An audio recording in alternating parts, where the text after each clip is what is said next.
Bonjour les passionnés, Jonathan de la chaîne Spirituosité, whisky single malt canadien de l'Ouest canadien en fait, aujourd'hui que je présente et que je découvre en même temps que vous, l'édition 2025 du Laird of Entry. C'est un single malt fait par Okanagan Craft Spirit Distillery et fait entièrement en Colombie-Britannique, donc le grain cultivé là-bas, euh, c'est malté et mâché, fermenté, distillé sur place, maturé sur place.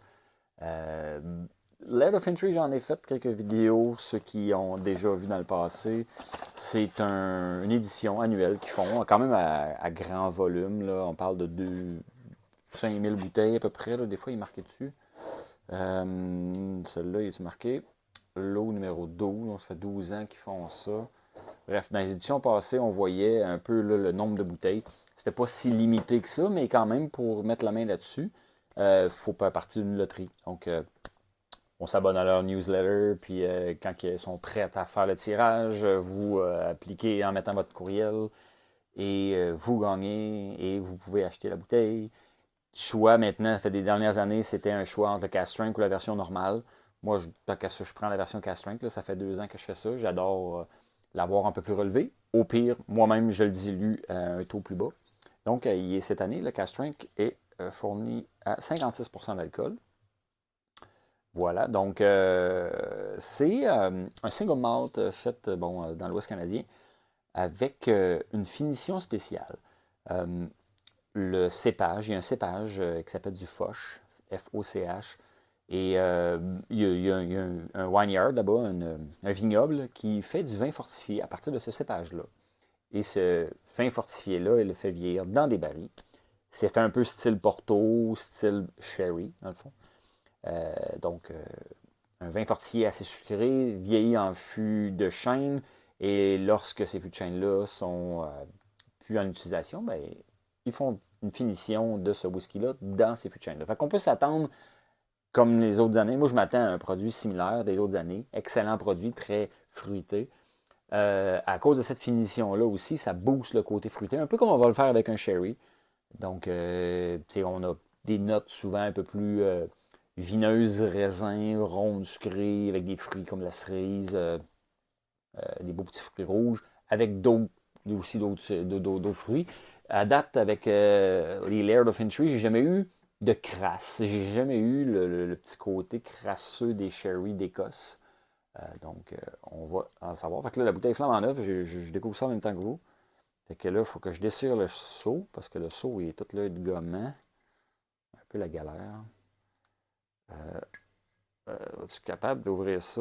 Ah, c'est de la boîte. Il va falloir que je sorte mon couteau, je pense. Une petite tentative, là. Ah, je vais prendre mon couteau. Fait que, ouais, c'est ça. Fait que, on découvre ça ensemble. Moi, je m'attends, parce que les deux dernières années que j'ai, en fait, depuis 2023, 2022, 2023, que je me procure leur Laird of Entry annuel.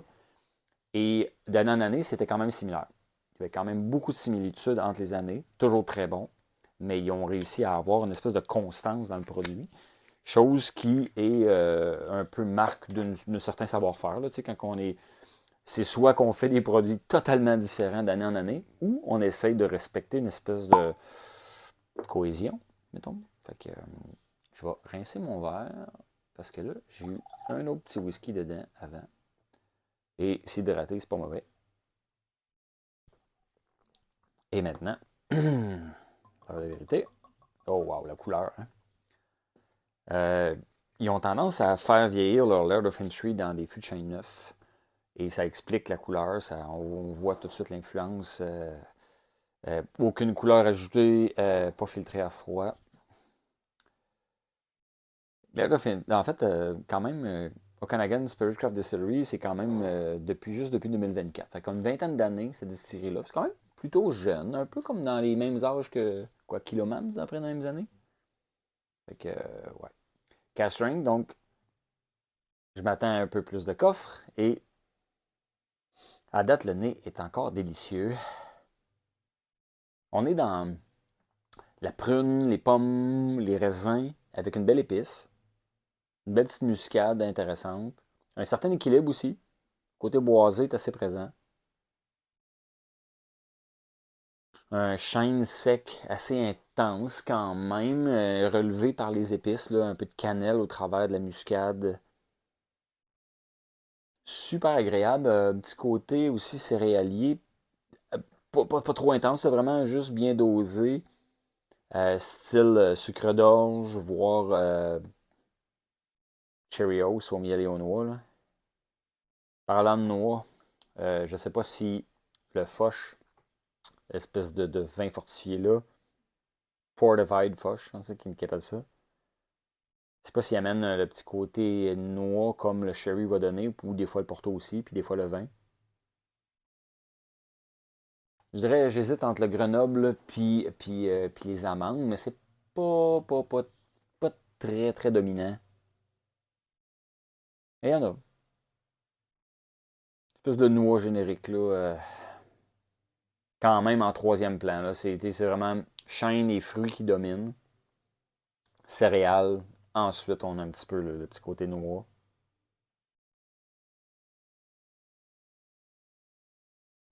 Le fruit est quand même intéressant parce qu'il y a comme une complexité à ce fruit-là. Au début, il y en a. Après ça, comme il y a les notes là, tu sais, vraiment épices, épices. Tu sais, en troisième plan, en quatrième plan, il ressort encore des fruits. Un peu plus vifs, ceux-là, plus la cerise, raisin rouge. Mais le côté boisé, chêne sec ressort quand même assez pas mal. Fait qu'il y a un équilibre, mais c'est en prédominance chêne quand même là, au nez. C'est sûr que là, je suis dans le neck pour. Je commence à me dompter un petit peu sur les découvertes on the spot. Souvent, il n'y a pas beaucoup d'échanges. La surface là, entre le spiritueux et l'air dans le col de la bouteille est assez minime. Fait que ça fait. Il n'y a pas eu le temps de respirer, s'oxyder, tout ça. Fait que, dans le verre, je peux essayer là, d'accélérer puis de provoquer cet échange gazeux-là un petit peu pour enlever les espèces de vapeurs brûlantes d'alcool pour laisser place aux autres saveurs, mettons, si on peut imaginer ça comme ça. Mais c'est pas brûlant de l'alcool. Je suis pas agressé. C'est juste que des fois, ça donne plus de place avec un peu de temps, plus d'arômes, plus de complexité, un meilleur équilibre aussi. Fait que souvent, dès que la bouteille commence à descendre à environ la fin des épaules, wow, là, le whisky est à son meilleur. Et là, tout dépendant à quelle vitesse vous descendez votre bouteille, là, rendu là, à moitié, là, la dernière moitié, il faut se dépêcher un peu plus à en profiter, à moins que vous utilisiez un gaz inerte. J'ai ça, là, j'ai du espèce de gaz comme pour les bouteilles de vin. Ça fait une super de belle job pour préserver vos bouteilles qui sont entamées là, à partir du 2 tiers. Là, moi, je le mets un petit peu de gaz et les bouteilles gardent leur potentiel plus longtemps. Bon, assez parlé. Maintenant, on plonge. Santé.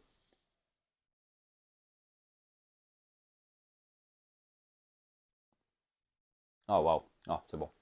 Oh, oh. En bouche, là, j'ai le côté noix. Je dirais Grenoble. Grenoble ou macadam, peut-être. Ouais, macadam ressort énormément avec du fruit en masse. Fruit, on est dans le raisin, tarte au raisin, euh, mon Dieu, prune encore, abricot, figue. On y retourne. C'est complexe. Le côté boisé était là, mais pas trop intense. Mais les épices, par contre, une petite muscade un peu plus relevée, voire cannelle, mais surtout muscade. On y retourne.